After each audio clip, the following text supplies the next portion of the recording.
Hello students, my name is CM Arun Ahuja और आज मैं आपको समझाने वाला हूँ डिटरमिनेंट का एक ऐसा क्वेश्चन जिसके स्कूल के पेपर और बोर्ड में आने के चांसेस काफ़ी ज़्यादा है। ये एक्स्ट्रा क्वेश्चन है।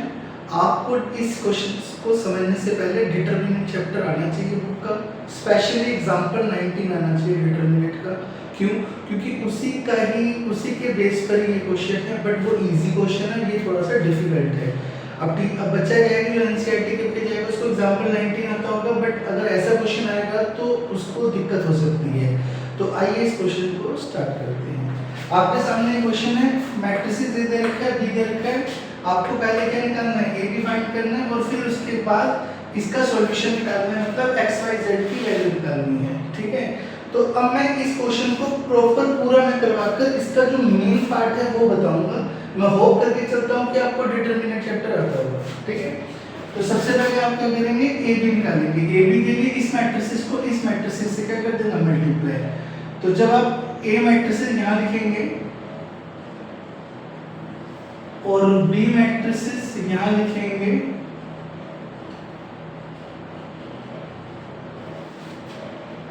और आप इन दोनों मैट्रिसेस को क्या करेंगे, मल्टीप्लाई। जो कि आपने मैट्रिसेस में सीखा होगा, मैट्रिसेस मल्टीप्लिकेशन, तो आपका आंसर आ जाएगा 11 0 0 0 11 0 0 0 11। ठीक है, तो अब आप क्या करेंगे, इसमें से 11 कॉमन ले लेंगे, तो ये हो जाएगा 1 0 0 0 1 0 0 0 1। तो आपका ए बी आ गया, A B is equal to है 11 है। ठीक है, तो मैंने क्या किया, इसको मल्टीप्लाई किया तो ये मेरा आ गया। ठीक है, फिर मैंने यहाँ से 11 कॉमन ले लिया, तो ये मेरी आइडेंटिटी मैट्रिसेस बन गई। तो ए बी की वैल्यू आ गई 11। ठीक है, अब मुझे इसको सोल्व करना है, बट जब मैं इसको सोल्व करूंगा तो मैं इसकी हेल्प लूंगा। ठीक है, तो अब हम क्या करेंगे बेटा, सबसे पहले इसको सोल्व करने के लिए आपको क्या चाहिए होता है, ए बी और एक्स तीन मैट्रिसेस चाहिए होती है। आपने 4.6 में सीखा होगा डिटरमिनेंट में। तो आप पहले ए मैट्रिसेस निकालना है, इसकी वजह से कैसे, 1 2 x के कोफिशिएंट ले लो, 1 2 यहाँ नहीं है तो 0, तो 1 2 0। ठीक है, y के कोफिशिएंट लोगे तो -2 1 -2 -2 1 -2, वैसे z के लोगे तो 0 3 1 आ जाएगा। ठीक है, और फिर उसके बाद बी मैट्रिसेस कैसे लेते हैं, बी मैट्रिसेस को कॉलम में लेंगे और ये भी मैट्रिसेस डाल देंगे उसमें 10 8 और 7, 10 8 और 7। ठीक है, और फिर x मैट्रिसेस होती है x y और z। ठीक है, जब आप ये सब कर लेंगे तो अब इसके बाद क्या करना होता है आपको पता ही होगा, अगर आपने इसका सॉल्यूशन सीखा होगा, तो हम फिर a इनवर्स निकालते हैं। अच्छा एक चीज देखो, ये जो चीज है वो यही है। ठीक है, देखो सेम है। ठीक है, फिर आप क्या करते हो, a इनवर्स निकालते हो। ठीक है, बट हम इसमें a इनवर्स नहीं निकालेंगे, ये इस क्वेश्चन का मेन पार्ट है। हम क्या करेंगे, इसकी हेल्प से ही इस क्वेश्चन का सॉल्यूशन निकालते हैं। कैसे, हम इधर से ही a इनवर्स निकाल देंगे। कैसे, इसको उठाओ, a b is equal to क्या है 11 है। ठीक है, अब हम लिख देंगे pre multiply by a inverse, pre multiply by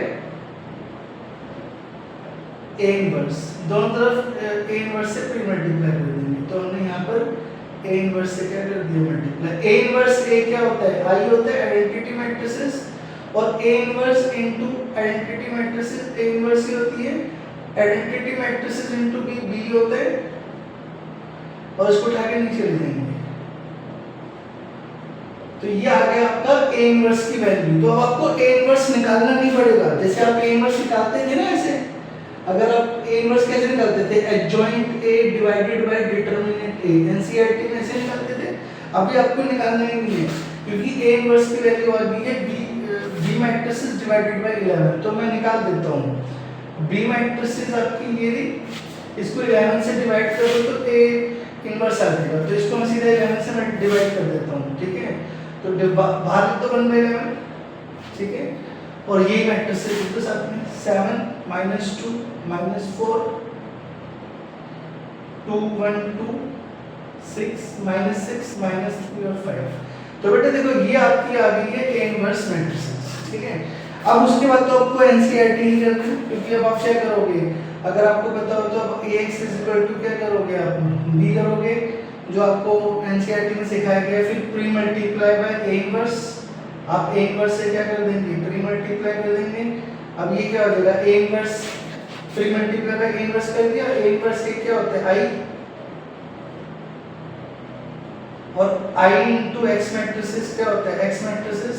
अब आप क्या करेंगे यहाँ पर x की वैल्यू डाल देंगे x y z ये वाली मैट्रिसेस, A इनवर्स की वैल्यू ये डाल देना यहाँ पर 1/11 7 -2 -4 2 1 2 -6 -3 5 और B मैट्रिसेस ये डाल देंगे 10 8 और 7। अब इसके बाद तो पूरा एनसीईआरटी की तरह ही सॉल्व करना हो जाएगा।